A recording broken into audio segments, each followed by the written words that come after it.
Okay, hi and welcome. And today we're going to be doing a classic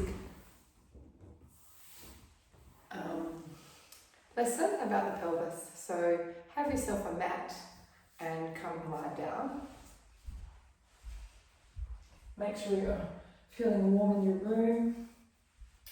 Permission to have your legs bent or alternatively have your legs long and just feel your contact with the ground.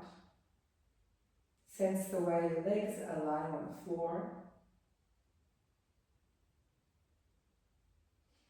Feel the imprint of your pelvis with the ground, your chest and your head. And then just attend to your breathing. Notice where the breath is rising and falling. And then bend your legs and place the soles of your feet on the floor. And just notice your contact with your pelvis on the ground. And very slowly press through your feet so your tailbone lifts and your lower back responds to the movement and comes towards the floor. And then let that go. And do that many times, just pressing, feeling the tailbone lift and the lower back come towards the ground. A rolling of the pelvis. And as you're doing that, notice the movement travel along your spine, beyond the lower back, and the sensation of an upward movement in the direction of your head.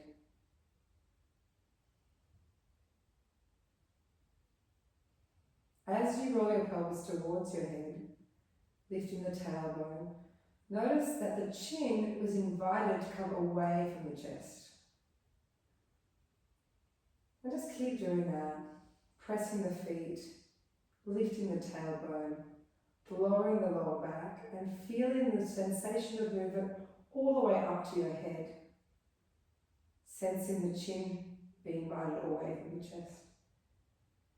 Continue that movement and pay attention to your breathing.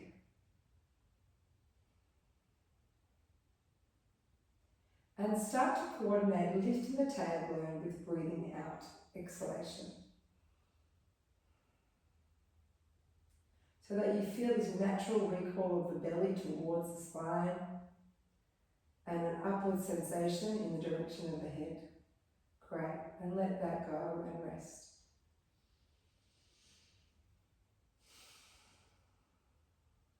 Feel your pelvis on the ground and feel your head on the floor. Now the spine is a chain and it comes with many parts. 5 lumbar vertebrae, 12 thoracic vertebrae, that's the vertebra that has a rib attached to it, and 7 cervical vertebrae. And they each have these little moving parts. And when they move in a continuous way, where each part has its role, the movement will tend to travel through our whole system. And that's what we're hoping for. But if the parts are glued together, whether that be through these protective holding responses or habit, the movement doesn't get to travel through all the parts. It gets stuck in one area, and that's the area that tends to do wear and tear. So let's come back to this sensation now. And this time, you're going to lower your tailbone and allow your back to naturally respond to the movement. You'll feel the back arch now, and then come back. You might want to put your hands on your pelvis to feel more. So press your tailbone into the ground, feeling the pelvis roll downwards, the belly come towards the ceiling and the lower back arch, as if a little frog can jump through that space. And this time when you're doing that, start to notice that chain of movement through the rest of the spine in the direction of the head. You might start to notice that the chin moves towards the chest.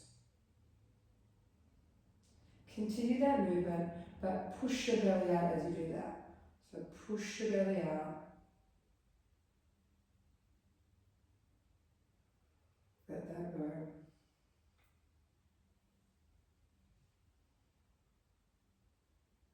Great, let that go. Have a rest. Legs long. feel your contact with the ground. Again, legs towards the ceiling, feet on the floor. And we're going to combine those two together. So take a breath in, and as you breathe out, press through your feet, allow the tailbone to lift, feel the lower back come towards the ground, and feel the train of movement come along with your spine to the direction of your head. And then reverse the movement, push the belly out, lower the tailbone and arch the spine. And just go between these movements, lifting the tailbone, allowing the lower back to flatten, and then lowering the tailbone and allowing the lower back to engage and the belly to soften, pushing the belly out. And now slow it down, soften the movement. Keep the movement gentle, slow, and feel the pelvis roll around the hip joints. Feel the pelvis rolling around the femur. And every time you do this movement, start to do it a little bit smaller and a little bit faster. So it starts to become a little bit of a rock, an oscillation. Quick, quick, quick, quick, quick. Just pressing through the feet. A rocking of the pelvis in up, up, up, up, up. Let your legs go long. Feel the contact with the ground.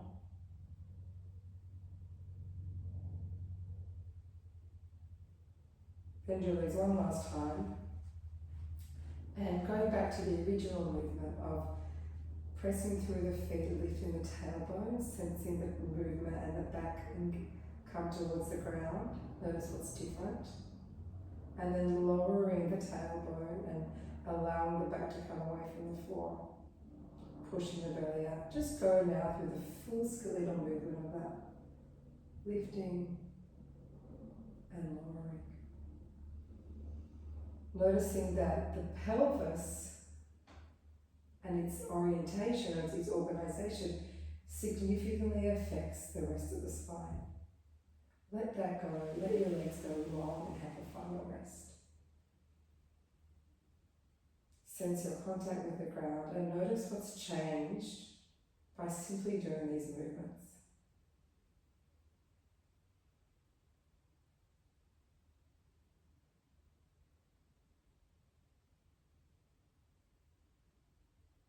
Roll to the side, rest, come up to sitting, and just, if you can, lean back on your hands, sit in any way you like, so either cross-legged or feet together, and just see if you can find this movement here. Rolling the pelvis back, pushing it forward, rolling it back. You could also do this in a chair. Rolling back and forward. Great. And then come to sit and just sense your sitting bones. And then find your way up to standing, and we'll finish the lesson there.